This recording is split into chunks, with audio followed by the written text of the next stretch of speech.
What is going on, everybody? Man, Micah's back with another video. Back here to talk about the iPad Pro, specifically what's on my iPad Pro. And I haven't done this video in a little bit. You guys know, for some who have been following me for a while, my format rarely changes on my tablets. You know, you look back at my Galaxy Tab, collection. It varied from time to time, but once I found like that real nice layout, it's hard to pull me back from it. And so I kind of found something similar here with the iPad. And I'm going to teach you a little trick too, if you guys don't know, about how you can reformat both for landscape and for portrait. So if you guys are into these kind of videos in terms of what's on my phone, iPad, the coverage of software updates for iOS, and if I can get my hands back on Android devices again, as well as cases and accessories, make sure you guys hit that like button, subscribe to the channel, and hit that notification bell so that way you notice my videos. That way we can sit back, relax, see what's cracking. Now let's get into this video specifically. And normally I like to start from the outside in, so by swiping down, the lock screen.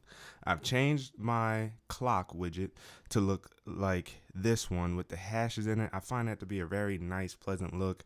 Kind of goes with most wallpapers. The wallpaper that I'm using is Photo Shuffle, and I'm actually using, I believe, I am using the album, the favorite album. And so I've created me a tablet album of wallpapers that I use for my tablets, and I've created the same thing for my phones too. So to show you guys that real quick, if we kind of back out of here and go back into here, now I actually have another one I want to switch back to, which is like the regular photo shuffle where you can have up to 50 photos.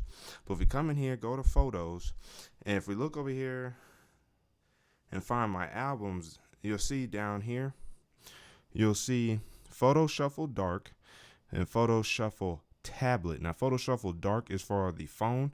I have a Photo Shuffle Dark and a regular Photo Shuffle album that I don't use anymore because I think Apple doesn't have this quite worked all the way out. Even though you can have basically as many photos as you want in an album, it will not shuffle through all of those photos. For some reason, it locks in on about like 10 to 15.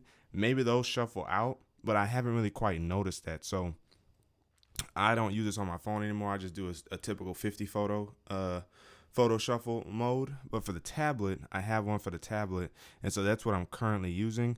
And I think I have like 100 and something photos in this. I don't think it says anywhere, but I have quite the amount of photos in this mode. And so I use a combination of this and the 50 photo shuffle mode for my lock screen. If we go back to my lock screen, currently I don't have anything on this personal in portrait mode, but in landscape mode I do. Landscape mode, I have both the battery widget as well as the weather widget. Clock stays the same with the date up at the top. That really doesn't change all that often. I think the date is like permanently stamped for that very top widget up there. But this is my lock screen. Now, switching back to portrait mode, swiping over to the far left, this command center, if you will, I still don't quite know what this is called. Let me know down in the comment section below if you guys do know. I have a few widgets here for at a glance. Maybe that's what it is. And I have the date widget. I have the weather widget. And I think both of these are single widgets, yes. I have a portraits or photos widget that shuffles through photos randomly. I have another battery widget here. And I have screen usage here. And as you guys can see, haven't really done too much today on the iPad. This was earlier this morning, past 12 a.m. when I was working and rocking on my tablet. So I do like that aspect. And of course, you can come in and customize some more, but this is what I kind of like for my current setup. Now, upon clicking or swiping to the right, this is my splash page. This is my home page, if you will, where it's very clean and unique. It gives it a very nice laptop feel, especially in landscape mode. And I have all my apps laid out at the bottom, all my go-to apps that I use. Now, staying in landscape, if I swipe over, this is where the fun begins, right? You have the MD clock widgets right here, and I really just have one. I actually just took out one. I had two different clock widgets that I would cycle through, but in this case, I like what I have going on right here. I also have my MD vinyl widget right here for music, which is tied to Apple Music, and it's usually using my driving music playlist to link to. Over here, I have my weather widget, and I have another battery widget here because I spend most of the time on this page. And then I have my Apple News widget right here that cycles between anything Apple News related, technology related, and consumer electronics related. Now, of course, I can add several more there, which is unique. And if you wanted to change that, you just press and hold and edit news. And on the back, you can change the topic right there if you needed to. So I like that aspect. I like how clean and fluid the transitions are when it comes to the iPad OS and iOS when it comes to adjusting widgets in particular. And like I said, you can actually change your layout both for portrait and for landscape. This is my landscape layout for this page, and this is my portrait. So if you wanted to change this, all you had to simply do is press and hold, drag and drop, and guess what? It will not change in landscape. It will only change in portrait. And then of course I want to change it back, hit done. And as you guys can see again, this does not change at all in landscape, only portrait changes. You can have two distinct looking layouts for portrait and for landscape. And that's why I like iPad OS right now, because of those small little subtle changes that differentiate between the iPads and the iPhones. So you can have another layer of customization for your devices. And then on my next page here, it's kind of like the rest of the apps. I still don't know quite to do with them yet. Down here, I have a few widgets that I forgot to get rid of. I like that digital clock. I just wish they gave us a bigger one. Maybe they will in the later time, but I had those widgets there to show you guys in one of my previous videos for iPadOS 17.2.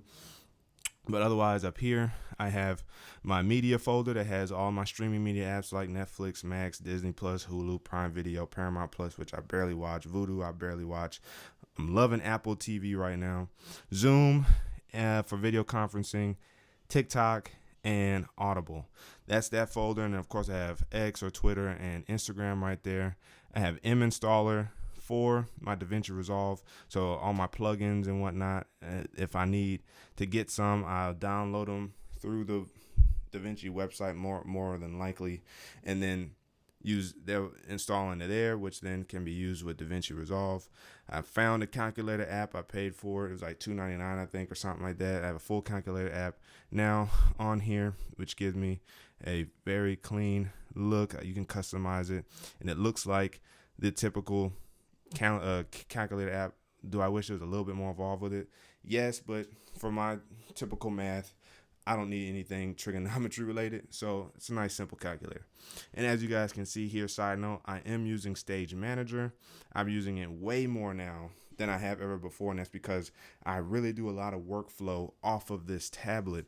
And so since I don't use a laptop, I don't have a laptop or a desktop, everything's worked off of here. Makes sense to then work in a desktop-like workflow with Stage Manager.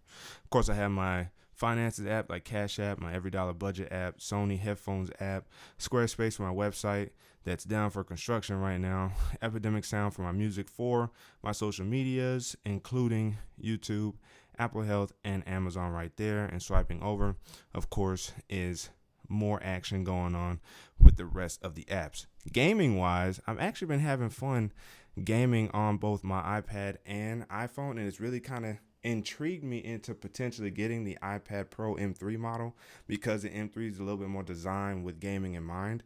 But I've been really enjoying Asphalt 9, great racing game, Marvel's Contest of Champions, Monopoly Go, Need for Speed No Limits, which gives you a little bit more control over the car in a more comfortable way than I think Asphalt 9 does, Marvel Snap, which is like their card playing game, Sonic Boom, and Woodoku, which is kind of like Sudoku, I guess. Very fun, very fun. I've actually found use playing games on the iPad, and I've really been enjoying it to the full. In terms of my taskbar, I use Apple Notes, Apple Email, Apple File Explorer, Apple Safari, Lightroom, DaVinci Resolve, Apple Store, JW Library app, YouTube Studio, Apple Photos app, FaceTime, iMessage, and settings. So my setup is fairly simple, but I'm right at the fingertips of anything I need. And of course I need any more, swipe down and I can access, Spotlight right there to get my search on. In terms of settings, there's probably anything unique in here other than I am rocking 17.2. That's probably the most unique thing I could show you in terms of settings. Otherwise, it's like way too granular. But I did turn off inline predictions on my iPad as well as my iPhone. I don't need to try to predict what I'm going to say next. Nice feature. I just simply don't use it. And that's pretty much it for my iPad setup. Let me know down in the comment section below, what are some of the things that you saw on my iPad that you may try to use, or the layout. Do you have custom layouts for portrait and for landscape? What are some of your favorite apps that you use?